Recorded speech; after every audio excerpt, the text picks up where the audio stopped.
Hello food lovers, welcome to Maitri's kitchen. ఈ రోజు మన రెసిపీలో టమాటా రైస్ ఎలా ప్రిపేర్ చేయాలో చూద్దాము. ప్రెషర్ కుక్కర్లో కన్నా ఇలా డైరెక్ట్గా టమాటా రైస్ని ప్రిపేర్ చేసుకుంటే చాలా టేస్టీగా ఉంటుంది. మీరు ఒక్కసారి ఈ టమాటా రైస్ని ట్రై చేసి టేస్ట్ చేశారంటే మళ్ళీ మీరు ఎప్పుడు టమాటా రైస్ కావాలన్నా ఇదే ప్రాసెస్లో చేసుకుంటారు.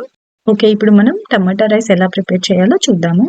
దానికోసం ముందుగా నేను ఇక్కడ ఈ గ్లాస్తోని 1 గ్లాస్ బాస్మతి రైస్ ని తీసుకొని శుభ్రంగా కడిగి నానబెట్టుకున్నాను. ఈ బాస్మతి రైస్ ని హాఫ్ అన్ అవర్ ముందు నానబెట్టుకున్నాను. మీరు ఒకవేళ నార్మల్ రైస్ తీసుకున్నట్లయితే 1 అవర్ ముందు నానబెట్టుకోండి. ఇప్పుడు స్టవ్ మీద ఒక కళాయి పెట్టుకొని కళాయి హీట్ ఎక్కిన తర్వాత 2 టేబుల్ స్పూన్స్ నెయ్యి, అలాగే 2 or 3 టేబుల్ స్పూన్స్ ఆయిల్ వేసుకొని ఆయిల్ హీట్ ఎక్కిన తర్వాత ఇక్కడ నేను చూపిస్తున్న విధంగా 1 బిర్యానీ ఆకు, 3 లవంగాలు, 10 నుంచి 15 వరకు మిరియాలు, 4 యాలకులు, అలాగే కొద్దిగా దాల్చిన చెక్క వేసుకొని స్టవ్ ని మీడియం ఫ్లేమ్ లో పెట్టుకొని ఫ్రై చేసుకోండి. కొంచెం అవి ఫ్రై అయిన తర్వాత 1 ఆనియన్ ని ఈ విధంగా కట్ చేసుకొని వేసుకోండి. అలాగే 2 or 3 పచ్చిమిర్చిని కట్ చేసుకొని వేసుకోండి. పచ్చిమిర్చి మీరు తినే స్పైసీని బట్టి ఇంకొక 2-3 అయినా వేసుకోవచ్చు. ఇవి కొంచెం మగ్గిన తర్వాత 1 టేబుల్ స్పూన్ అల్లం వెల్లుల్లి పేస్ట్ వేసుకొని అల్లం వెల్లుల్లి పేస్ట్ పచ్చివాసన పోయేంత వరకు ఫ్రై చేసుకోండి. ఆనియన్స్ అన్ని ఈ విధంగా మగ్గిన తర్వాత ఇప్పుడు ఇక్కడ నేను 3 టమాటాస్ ని ఈ విధంగా కట్ చేసుకొని వేసుకున్నాను. అలాగే కారం మీరు తినే స్పైసీని బట్టి వేసుకోండి.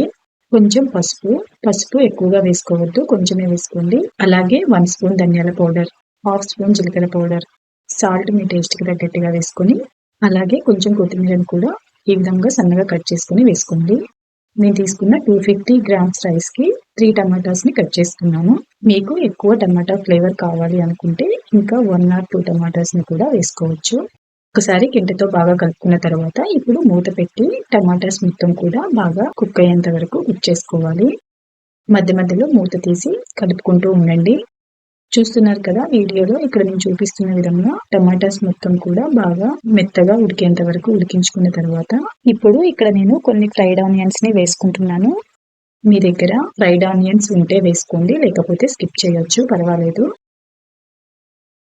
ఒకసారి మొత్తం బాగా కలుపుకున్న తర్వాత ఇప్పుడు మీరు ఏ గ్లాస్తో అయితే రైస్ తీసుకున్నారో అదే గ్లాస్తోని 1.5 గ్లాస్ వాటర్ పోసుకొని ఒకసారి బాగా కలుపుకోండి. మీరు నార్మల్ రైస్ తీసుకున్నట్లయితే 1 గ్లాస్ రైస్ కి 2 గ్లాసెస్ వాటర్ పోసుకోండి. ఇప్పుడు మూత పెట్టి ఒకసారి ఎసర కాగేంత వరకు మరిగించుకోండి. చూసారు కదా, ఈ విధంగా టమాటాస్ అన్ని కూడా వాటర్ లో ఒకసారి ఉడికిన తర్వాత ఇప్పుడు మనం ముందుగా నానబెట్టుకున్న రైస్ ని వేసి మనం ముందుగా నానబెట్టుకున్న రైస్ ని మాత్రమే వేయాలి, వాటర్ ని బయట వంపేసుకొని. ఇప్పుడు మొత్తం ఒకసారి బాగా కలుపుకున్న తర్వాత మూత పెట్టి స్టవ్ ని మీడియం ఫ్లేమ్ లో ఉంచుకొని ఉడికించుకోండి. మీకు మాడిద్దేమో అని డౌట్ గా అనిపిస్తే మధ్య మధ్యలో ఒకసారి మూత తీసి గింటతో తిప్పుకోండి. అలాగే రైస్ ఉడకడానికి 20 minutes టైం పడుతుంది. చూసారు కదా, ఇక్కడ రైస్ 70% కుక్ అయింది.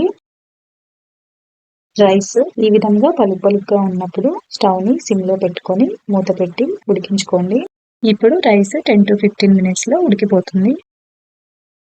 10 minutes తర్వాత మూత తీసి ఒకసారి మనం అన్నం ఉడికిందో లేదో చెక్ చేద్దాము. అన్నం అయితే పర్ఫెక్ట్ గా ఉడికింది. ఈ విధంగా ఉడికిన తర్వాత లాస్ట్ లో కొంచెం కొత్తిమీర వేసుకొని స్టవ్ ఆఫ్ చేసుకోవడమే. చూసారు కదండి, టమాటా రైస్ ని ఎలా ప్రిపేర్ చేయాలో. టేస్ట్ అయితే చాలా బాగుంటుంది. తప్పనిసరిగా ట్రై చేసి మీ విలువైన ఫీడ్బ్యాక్ ని నా కామెంట్ సెక్షన్ లో మర్చిపోకుండా తెలియచేయండి.